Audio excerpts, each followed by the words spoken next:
नमस्कार, मी राजू पाटील आणि आपण पाहताय द रिंगण लाईव्ह. मित्रांनो, आजच्या मुलाखतीच्या विशेष भागामध्ये आपण लातूर, उस्मानाबाद जे दोन जिल्हे आहेत आणि त्या दोन जिल्ह्यामध्ये 30 सप्टेंबरला जो भूकंप झाला होता 93ला, त्यानंतर एक कृती समितीची स्थापना झाली आणि या कृती समितीनं विविध चळवळी उभा करून या भागातल्या अनेक लोकांना नोकरीमध्ये आरक्षण मिळवून दिलं आणि नोकऱ्या मिळवून दिल्या. अशा भूकंपग्रस्त कृती समितीचे अध्यक्ष श्री अमर बिराजदार आज आपल्या स्टुडिओमध्ये आहेत आणि भूकंपाच्या आरक्षणाच्या संदर्भामध्ये काही प्रश्न निर्माण झालेले आहेत आणि ज्या प्रश्नांमुळं लातूर आणि उस्मानाबाद या दोन जिल्ह्यातल्या भूकंपग्रस्त तरुणांना नोकऱ्या मिळवण्यामध्ये अडचणी निर्माण झालेल्या आहेत, त्या संदर्भात आज आपण चर्चा करणार आहोत. अमरजी, आमच्या स्टुडिओमध्ये आपलं हार्दिक स्वागत. नमस्कार. आपण खरं म्हणजे 2005 पासून लातूर उस्मानाबाद जिल्हा भूकंपग्रस्त कृती समितीचं काम करताय. काय तुम्हाला कशासाठी अशा पद्धतीची कृती समिती स्थापन करावी असं का वाटलं आणि का केली? प्रथमतः मी रिंगण लाईव्हचं या ठिकाणी धन्यवाद व्यक्त करतो की आपण आम्हाला रिंगण लाईव्ह या व्यासपीठावरती बोलून आमचं मत समाजासमोर आणि सरकारपर्यंत पोहोचवण्यासाठीची एक संधी उपलब्ध करून दिला, त्याबद्दल आपले प्रथमतः धन्यवाद. मी स्वतः उच्च शिक्षित आहे, पुणे युनिव्हर्सिटीचा विद्यार्थी आहे. साधारण 30 सप्टेंबर 93ला मी इयत्ता 8वीमध्ये शिकत होतो. 8वीचा विद्यार्थी, 14 वर्ष वय होतं माझं. आणि तत्कालीन सरकारचे राज्यकर्ते म्हणून शरदचंद्रजी पवार साहेबांनी या भूकंपग्रस्त भागातले 1200 मुलं भारतीय जैन संघटना पुणे या शैक्षणिक संकुलामध्ये शिक्षणासाठी पाठवली होती. त्यापैकी एक मी विद्यार्थी आहे. आणि माझं शिक्षण PG संपलं. 2004च्या दरम्यान मी MA BEd होऊन गावाकडे आलो. त्या दरम्यान भूकंप आणि भूकंपाच्या संदर्भाच्या अनेक प्रश्नाची गुंतागुंत मला ते अस्वस्थ करत होती. म्हणून या परिसरातील युवकांना सोबत घेऊन 30 सप्टेंबर 2005 रोजी भूकंपग्रस्त कृती समिती लातूर उस्मानाबाद नावाची एक संघटना फॉर्म करून या भागातल्या तरुणांना न्याय द्यावा, या प्रश्नाला कुठेतरी वाचा फोडावी, या उदात्त हेतूने आम्ही कामाला सुरुवात केली. मीही सुशिक्षित बेकार होतो. आम्हाला कुठल्याही पद्धतीची राजकीय पार्श्वभूमी नसलेले आम्ही कार्यकर्ते आहोत आणि अतिशय सामान्य कुटुंबातून मी येतो आणि फक्त माझं शिक्षण एका चांगल्या संस्थेनं केलं, चांगल्या विद्यापीठात मी पासआउट झालो. म्हणून कुठंतरी एक सामाजिक दायित्व माझ्यामध्ये जे तयार झालं होतं, त्या हेतूने आम्ही या कामाला सुरुवात केली. आणि हे आरक्षण 17 नोव्हेंबर 94ला दिलं. 9 ऑगस्ट 1995ला 3% भूकंपग्रस्त आरक्षणाची फोड केली गेली. पहिल्यांदा भूकंपग्रस्तांचं आरक्षण म्हणजे काय, त्या विषयावर 93च्या भूकंपानंतर लातूर उस्मानाबाद जिल्ह्यातल्या साधारण अ वर्गातले 52-53 गावं आणि ब वर्गातली 20 गावं संपूर्णतः जमीनदोस्त झाली होती. तत्कालीन मुख्यमंत्री आदरणीय शरदचंद्रजी पवार साहेबांनी या भागाचं पुनर्वसनाचं जे धोरण आखलं, त्या धोरणाचाच एक भाग म्हणून 17 नोव्हेंबर 94ला या भागातल्या प्रत्येक कुटुंबातल्या एका व्यक्तीला शासकीय नोकरी करता यावी म्हणून प्रमाणपत्र देण्याचा एक क्रांतिकारी निर्णय झाला.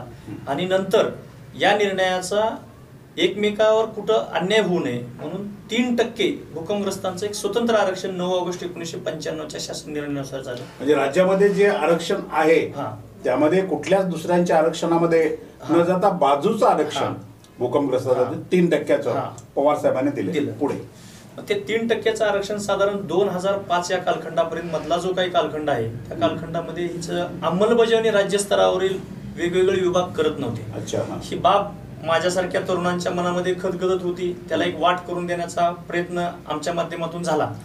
आणि मग पहिला आग्रह आम्ही पुणे जिल्हा परिषदेमध्ये केला 28 फेब्रुवारी 2006ला.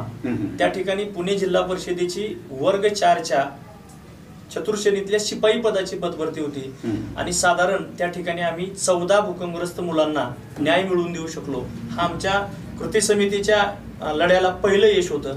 त्यावेळेस आम्हाला पडेसाहेब असं लक्षात आलं की शासनाला नोकर भरतीमध्ये तुम्हाला न्याय द्यायचा आहे, परंतु आपण त्यांच्यापर्यंत पोहोचण्याला कमी पडतोय आणि शासनाच्या जे काही अधीनस्थ अधिकारी आहेत त्यांच्या समोर हा शासनाचा निर्णय सांगितला पाहिजे म्हणून महाराष्ट्रातल्या संपूर्ण कानाकोपऱ्यामध्ये आम्ही म्हणजे गडचिरोली ते सिंधुदुर्ग असा कुठलाही जिल्हा सोडला नाही की जिल्हा परिषद असेल, महानगरपालिका असतील किंवा जिल्हाधिकारी कार्यालय असतील, जे काही नियुक्ती प्राधिकारी आहेत त्या सगळ्यांच्या समोर आम्ही भूकंपग्रस्त भागातल्या तरुणांची कैफियत मांडली. त्या निघालेल्या पदभरतीमध्ये आम्ही आमचा न्याय मागत होतो, शासन देत होतं. दरम्यान 2 जानेवारी 2007 ला एक शासनाने निर्णय घेतला की तो निर्णय असा होता की भूकंपग्रस्त फक्त लातूर उस्मानाबाद जिल्ह्यात भरा. अच्छा, म्हणजे राज्यभर नाही. आणि मग हा खोडपत्रीपणाचा म्हणजे आपल्या गावठी भाषेमध्ये हा खोडसळपणा झाला. आणि ही बाब आमच्या निदर्शनास आली. आम्ही लोकनेते स्वर्गीय विलासरावजी देशमुख साहेबांकडे आग्रह धरला, 52 गावचे सरपंच लोकप्रतिनिधींना गोळा करून. आणि साहेब म्हणलं हा अन्याय आहे, महाराष्ट्रभर नोकर भरतीमध्ये आम्हाला न्याय मिळाला पाहिजे, परंतु फक्त लातूर उस्मानाबाद जिल्ह्यातच फक्त भूकंपग्रस्त भरा. तर साधारण किती आस्थापना असेल 2 जिल्ह्याची? 25 मुलं भूकंपाच्या प्रमाणपत्रावर वर्षाला लागतील आणि इकडं तर साधारण 75-80 हजाराचा आकडा आहे कुटुंबाचा. हे कसं शक्य होईल? आणि असं कसं काय तुम्ही जिल्हावाद तयार करताय की लातूर उस्मानाबाद जिल्ह्यातले भूकंपग्रस्त फक्त लातूर उस्मानाबाद जिल्ह्यात भरा आणि राज्यातल्या कुठे अन्य जिल्ह्यात नको? हा चुकीचा मेसेज आमच्यामध्ये तयार होतोय. त्यावेळेस स्वर्गीय विलासरावजी देशमुख साहेबांनी 17 एप्रिल 2007 ला तो शासन निर्णय थांबवून 9 ऑगस्ट 1995चा शासन निर्णय पूर्ववत करून दिला. त्याच्यानंतर एक रिट पिटिशन झालं प्रकल्पग्रस्ताकडून आणि त्यांनी नोकर भरती ही परीक्षेतून नाही तर संकलन ज्येष्ठतेनुसार करावी कोर्टाला मागणी केली. कोर्टाने मागणी मान्य केली आणि शासनाने आदेश काढला सर्क्युलरच्या माध्यमातून परिपत्रकाच्या की 18 जुलै 2008 ला तो परिपत्रक निघालं. ते तुमच्या समोर मी दिलंय. तर त्याच्यामध्ये प्रकल्पग्रस्ताची नोकर भरती संकलनच्या ज्येष्ठतेच्या माध्यमातून करावी असा आदेश शासनाने काढला. त्याच्यामध्ये भूकंपाचा अंतर्भाव नव्हता. ही बाब आमच्या तरुणाच्या निदर्शनास आली. आम्ही स्वतः त्याच्यावरती काम चालू केलं आणि त्याही वेळेस स्वर्गीय विलासरावजी देशमुख साहेब मुख्यमंत्री पदावर विराजमान होते. साहेबांकडे आम्ही परत ह्या विषयाची कैफियत मांडली आणि साहेबांना म्हणले की साहेब घेतलेल्या निर्णयामध्ये आम्हाला भूकंपग्रस्तांना पण सिनियरिटी पासून प्रमाणे न्याय पाहिजे आणि तो न्याय दिला गेला नाही. ही बाब त्यांच्या निदर्शनास आणून दिली. आज जरी स्वर्गीय झंवर काका त्र्यंबकदाजी झंवर या औषधाचे सुपुत्र आहेत, ते आज जरी हयात नसले तरी काकांनी साहेबांपर्यंत आमची कैफियत मांडण्यासाठी आम्हाला मदत केली. आणि मला आजही आठवतंय की आपणच राजू पाटील आणि त्यांच्या सर्व टीमने मुक्तेश्वर विद्यालयाच्या प्रांगणामध्ये स्वर्गीय विलासरावजी देशमुख साहेबांचा सत्कार सोहळा आयोजित केला होता आणि त्या कार्यक्रमामध्ये देखील साहेबांनी भूकंपाच्या आरक्षणाचा उल्लेख करून श्रीपतरावजी काकडे साहेबांना आमचं पालकत्व स्वीकारा असा एक सुतवचन केलं होतं. आणि त्याच्यानंतर मग साहेबांनी तो विषय बघितला आणि परत 27 ऑक्टोबर 2008 ला प्रकल्पग्रस्ताप्रमाणे भूकंपग्रस्तांची देखील नोकर भरती ही संकलन ज्येष्ठतेनुसार करावी असा शासनाचा आदेश कॅबिनेटने घेतला. आणि सांगायला मला आनंद आहे की 28 ऑक्टोबर 2008च्या लोकमतच्या पहिल्या पेजवरती मुख्यमंत्र्यांची भूकंपग्रस्तांना दिवाळी भेट अशा पद्धतीची एक बातमी झाली. त्याच्यानंतर 8 ला तो पार्ट झाला आणि परत एक रिट पिटिशन औरंगाबाद हायकोर्टामध्ये झालं की त्याच्यामध्ये प्रकल्पग्रस्त आरक्षणामध्ये भूकंपाचं आरक्षण कोर्टाने घालू नका असं शासनाला निर्देश दिले आणि भूकंपाचं आरक्षण बाजूला निघालं. त्यानंतर योगायोगाने लातूर उस्मानाबाद जिल्ह्याचं कर्मयोग असेल की सहकार मंत्री दिलीपरावजी देशमुख साहेब मदत पुनर्वसन खातं साहेबांकडे आलं आणि साहेबांकडे आम्ही हे सर्व जे घराणं आहे भूकंपग्रस्त भागातल्या तरुणांचं कुटुंबियांचं ते सर्व घराणं साहेबांच्या समोर मांडलो.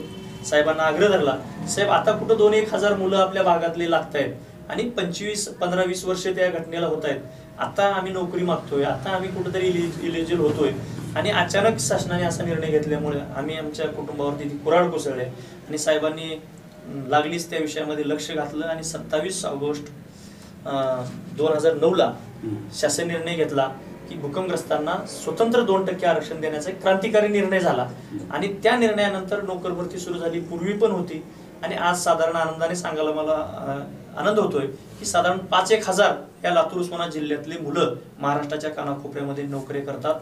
आणि 9च्या नंतर 15 मध्ये तत्कालीन सरकारने 18 डिसेंबर 2015 ला एक असा निर्णय घेतला की 1967 ला या राज्यातील कोयना आणि पाटण तालुक्यात मध्ये भूकंप झाला होता. दिलीपरावजी देशमुख साहेबांनी नवा क्रांतिकारी निर्णय घेतला आणि 2% आरक्षण राज्यभरामध्ये सर्व आपल्या भागातल्या म्हणजे लातूर उस्मानाबादल्या भूकंपग्रस्त तरुणांसाठी कायम झालं आणि त्याचा फायदा झाला. तुम्ही सांगताय की 5,000 लोकांना नोकऱ्या हो. त्या माध्यमातून, त्या निर्णयाच्या माध्यमातून मिळाल्या. बरोबर. पुढे काय प्रॉब्लेम झाले तुमच्या म्हणजे या नोकऱ्यांमध्ये किंवा तुमच्या आरक्षणामध्ये अशा कुठल्या आता नव्या गोष्टी आल्या की ज्यामुळं तुम्हाला काय आता त्रास होतोय किंवा तरुणांना आता रोजगार मिळत नाहीये? काय प्रॉब्लेम आहे? 2009च्या नंतर 18 डिसेंबर 2015ला जो निर्णय घेतला तो पहिल्यांदा मला 2022 पर्यंत समजलाच नाही पडसाहेब. 2018 डिसेंबर 2015ला निर्णय घेतला हा. गेला. काय निर्णय आहे तो आणि कशाबद्दल? तो निर्णय आहे की 1967ला कोयनेमध्ये भूकंप झाला होता पाटण तालुक्यामध्ये, सातारा जिल्ह्यात. हा सातारा जिल्ह्यामध्ये. त्या भूकंपग्रस्तांना लातूर उस्मानाबाद जिल्ह्यातल्या भूकंपग्रस्तांमध्ये अंतर्भूत केलं गेलं, म्हणजे समाविष्ट केलं गेलं. 1967 झालेल्या भूकंपाला. 93च्या भूकंपानंतर जे सरकारने 94ला आरक्षण दिलं, 95ला जे आरक्षण दिलं, त्या आरक्षणामध्ये 2015 मध्ये 67च्या भूकंपग्रस्तांच्या 5व्या पिढीला अंतर्भूत करण्याचा निर्णय झाला. आणि त्या निर्णयामुळे झालं काय, तो निर्णय 9 ऑगस्ट शासनाने केलं की कोर्टाने केलं? नाही, शासनाने कोर्टाच्या निर्णयानंतर घेतलं. परंतु कोर्टामध्ये झालं असं की कोर्टाला अपील हे त्या तालुक्याचे सन्माननीय आमदार आताचे जे सध्या उत्पादन शुल्क मंत्री आहेत शंभूराज देसाई साहेब, त्यांनी स्वतः शासनाला पार्टी केलं आणि शासनाला पार्टी करून शासनाने जे काही शे दाखल केला त्याच्या अगेन्स्ट मध्ये कोर्टाने निकाल दिला आणि त्यांना अंतर्भूत करावं असं कोर्टानं निर्णय दिला. असं शासनाच्या निर्णयात अंतर्भूत केलं. म्हणजे भूकंपग्रस्तांच्या 2% आरक्षणामध्ये 1967 साली झालेल्या कोयना भूकंपाच्या जे काही घटनेनंतर पाटण तालुका जे त्याच्या शेजारी आहे तिथल्या लोकांना सुद्धा तुम्ही आरक्षणामध्ये समाविष्ट करून घ्या अशा पद्धतीचा निर्णय झाला. तुम्हाला त्यावर काय म्हणायचं? आमचं म्हणणं असं आहे की ज्या दिनांकाला निर्णय झाला 1994-95ला तो शासन निर्णय झाला, त्यापूर्वी तर भूकंपाचं आरक्षण नव्हतं. 67ला घडलेल्या घटनेच्या दरम्यान हे जर समजा असलं असतं तर आमचं काही म्हणणं नव्हतं.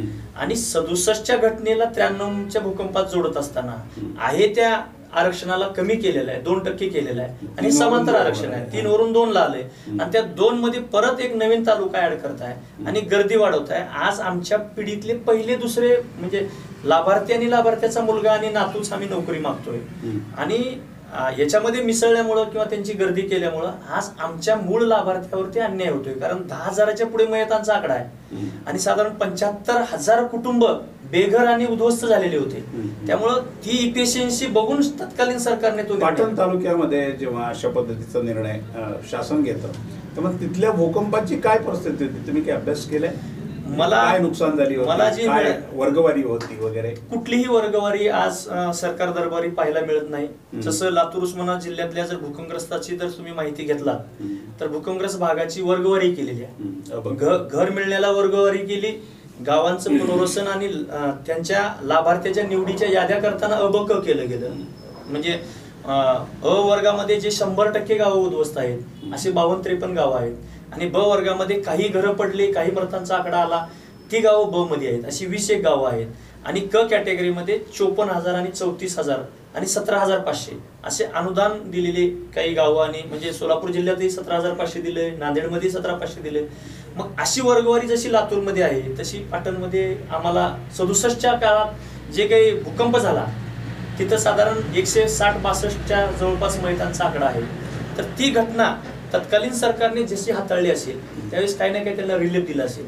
आता त्या गोष्टीला जर 55 वर्षानंतर तुम्ही जर नवीन आदेशामध्ये आदेशित करत असाल तर त्या चालू घटनेवरती अन्याय होऊ शकतो. देवेंद्र फडणवीस साहेबांचं सरकार होतं. सरकार सीएम साहेब हे आदरणीय साहेब होते म्हणून साहेब उद्या किलारीला 25 तारखेला येणार आहे.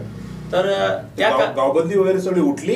गावबंदी राज्यस्तरावरची उठली असं चर्चा मला ऐकण्यात येत आहे. त्यामुळं साहेब येणार आहेत आणि आमचं स्वतःचं म्हणणं आहे की साहेब येत आहेत तर आमची एक आग्रही संघटनेची मागणी आहे की आपण भूकंपाच्या प्रश्नावरती बोलावं, आम्हाला आधार द्यावा.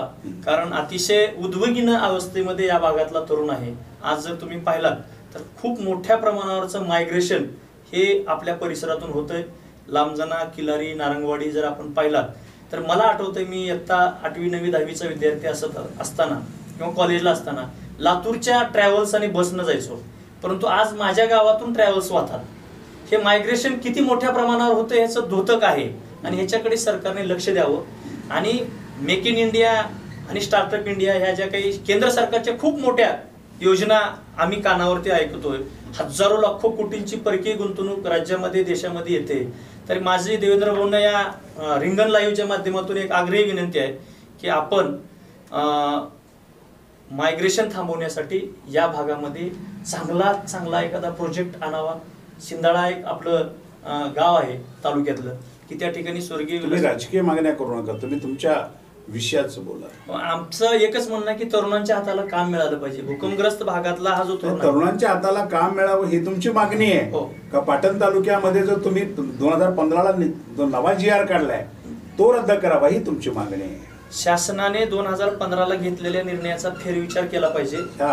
आणि 24 नोव्हेंबर 2022ला जो काही निर्णय घेतलाय तो काय घेतलाय? तो निर्णय आहे की 9 ऑगस्ट 95ला भूकंपग्रस्त कुटुंबाची व्याख्या केली होती की एखाद्या कुटुंबातल्या लाभार्थ्यांना न्याय द्यायचा तर कुठपर्यंत द्यायचा, तर नातवापर्यंत द्यायचा.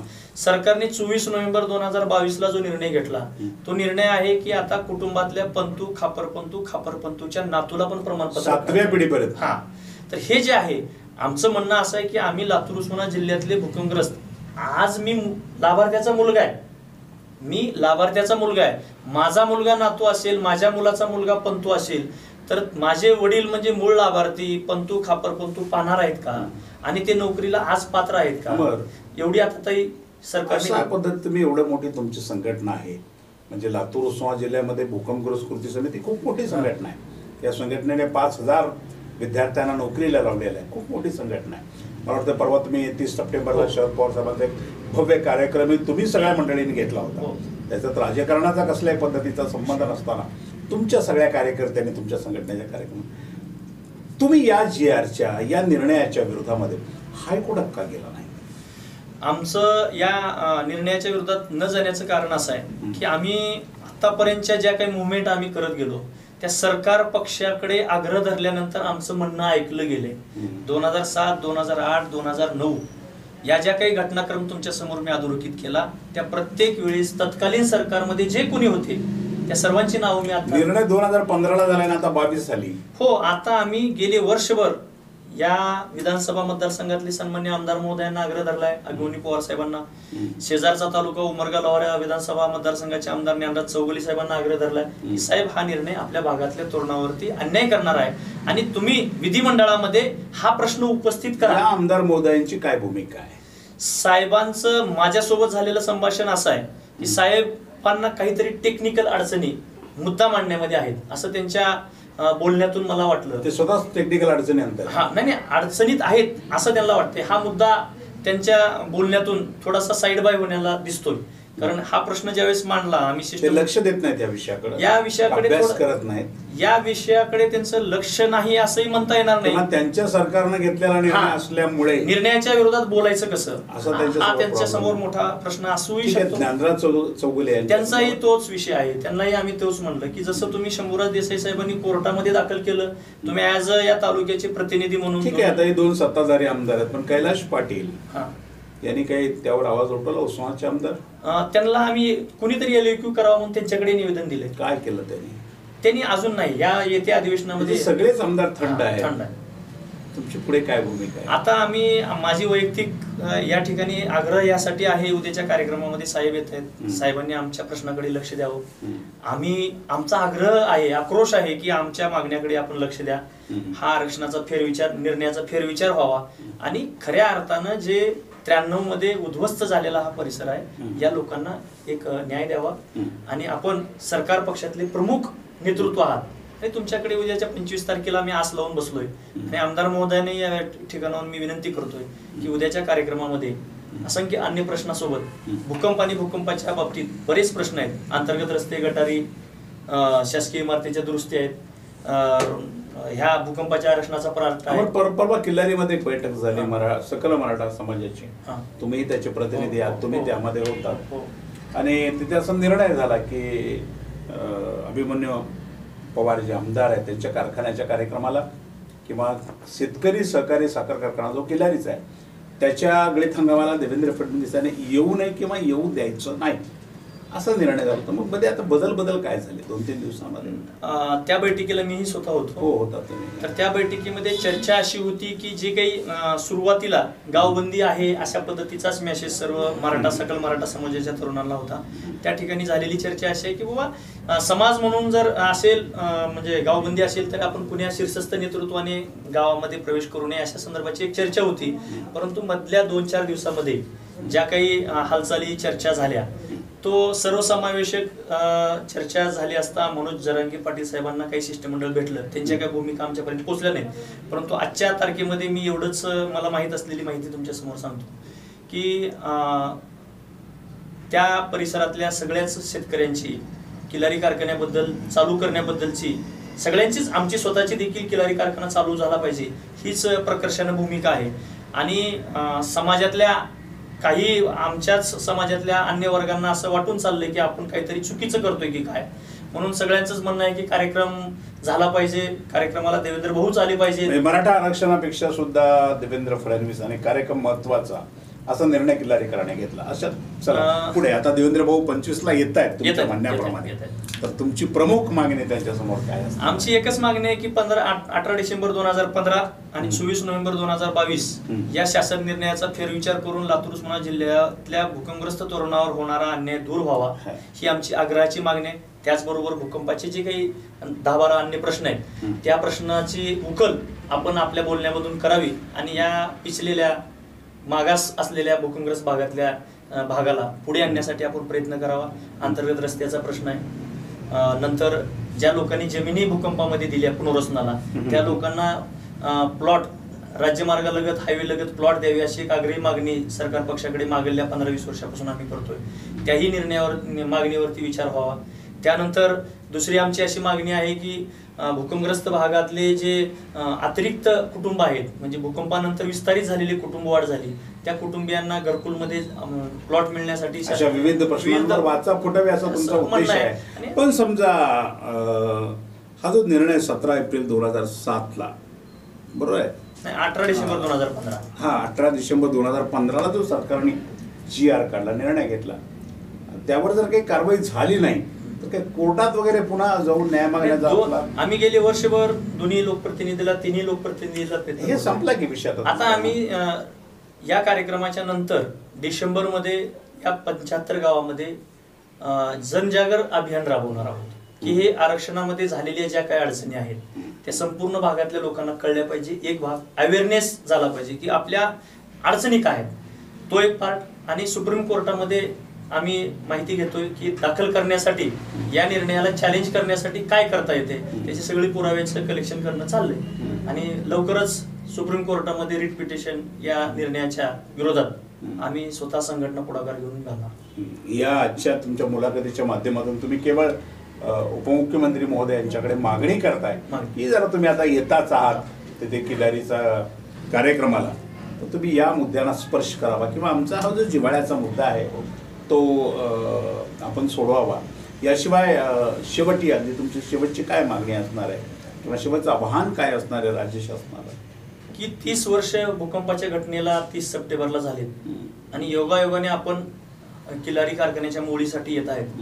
तर तो किल्लारी कारखाना हा भूकंपग्रस्त भागातलाच कारखाना आहे आणि भूकंपग्रस्त भागातले शेतकरी हे सगळे भूकंपग्रस्त कुटुंबीयच आहेत. तरी आपण त्यांच्या कुटुंबियातल्या तरुणावरती हा जो काही अन्याय होत आहे, मुंबई पोलीस असेल किंवा नजी आस्थापनेच्या भरती आहेत त्या सगळ्या ठिकाणी चालू भरतीमध्ये आमच्यामध्ये ते अतिक्रमण झाले किंवा आम्हाला तो त्रास होतोय, तो त्रास दूर होण्यासाठी एक मार्ग काढावा हेच मुख्यमंत्री उपमुख्यमंत्री महोदयाकडे या ठिकाणाहून विनंती करतोय, आवाहन करतोय. तर हे होते अमर बिराजदार, भूकंपग्रस्त कृती समिती लातूर आणि उस्मानाबाद, त्यांची एक प्रमुख मागणी. आणि 25 तारखेला उद्या 25 नोव्हेंबरला राज्याचे उपमुख्यमंत्री देवेंद्र फडणवीस हे किल्लारीमध्ये येत आहेत आणि त्यांच्या हस्ते मुळीचा वगैरे कार्यक्रम आहे. तर या सगळ्या मंडळींचं म्हणजे भूकंपग्रस्त भागातील तरुणांचं असं मत आहे, तरुणांचे हे प्रतिनिधी आहेत की तुम्ही जो काही निर्णय घेतला आहे 18 डिसेंबर 2015ला आणि तो 2015चा जो निर्णय आहे तो आमच्या भागावर अन्याय करणार आहे. त्यामुळं पाटण तालुक्यामध्ये अधिक लोकांना नोकरीची संधी मिळते, परंतु आमच्या एवढ्या मोठ्या 2 जिल्ह्यातल्या लोकांची संधी ती सगळी मंडळी मारतायत किंवा ती घेऊन जात आहेत. तो निर्णय रद्द करावा अशा पद्धतीची मागणी, सामोपचाराची पहिली मागणी, दुसरी मागणी, तिसरी मागणी ते करतायत आणि त्यानंतर भविष्यामध्ये गरज पडल्यानंतर सुप्रीम कोर्टामध्ये जाण्याचा त्यांचा निर्णय आहे. भूकंपग्रस्तासाठी अमर बिराजदार गेल्या अनेक वर्षापासून काम करतो. आम्ही त्यांना सगळ्यांना पाहतो, अत्यंत तळमळीनं काम करणारा आणि राज्य शासनाकडं वारंवार, म्हणजे मग जिल्हाधिकारी असो, तहसीलदार ते मुख्यमंत्री, हा जो त्यांचा प्रवास आहे, कुठल्याही पक्षाचे मुख्यमंत्री असो, कुठल्याही पक्षाचं सरकार असो, हा अत्यंत महत्त्वाचं त्यांचं काम राहिलेलं आहे. आणि त्यांनी काम केलं, त्यांनी कृती समिती स्थापन केली, त्यांनी वारंवार सरकारच्या पुढे विविध प्रश्न मांडले, म्हणून या भागातल्या 5,000 तरुणांना राज्य शासनाच्या सेवेमध्ये काम करण्याची संधीसुद्धा मिळालेली आहे. त्यांचा जो मूळ प्रश्न आहे त्या प्रश्नाची दखल राज्याच्या उपमुख्यमंत्र्यांनी घ्यावी आणि त्यांचे प्रश्न सोडवण्यासाठी उद्याच्या कार्यक्रमामध्ये घोषणा करावी अशी मागणी त्यांनी केली आहे. रिंगणच्या माध्यमातून ही मागणी त्यांच्यापर्यंत पोहोचवण्याचा आपला प्रयत्न आहे. धन्यवाद अमर, आज आपण रिंगणच्या स्टुडिओमध्ये आलात आणि आपली जी मागणी होती, आपल्या ज्या भावना होत्या त्या लोकांच्या समोर मांडल्या. धन्यवाद. पाहत रहा रिंगण लाईव्ह, आवाज महाराष्ट्राचा.